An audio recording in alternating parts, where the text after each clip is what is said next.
শ্রীমঙ্গলের সৌন্দর্য আপনারা যারা এখনো উপভোগ করতে পারেন নাই, আপনারা বাংলাদেশের অর্ধেক সৌন্দর্য এখনো দেখতে পারেননি।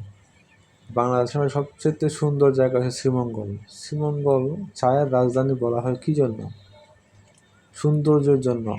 আপনারা না দেখলে বুঝতে পারবেন না, চলে আসুন শ্রীমঙ্গল। শ্রীমঙ্গল খুবই খুবই সুন্দর জায়গা।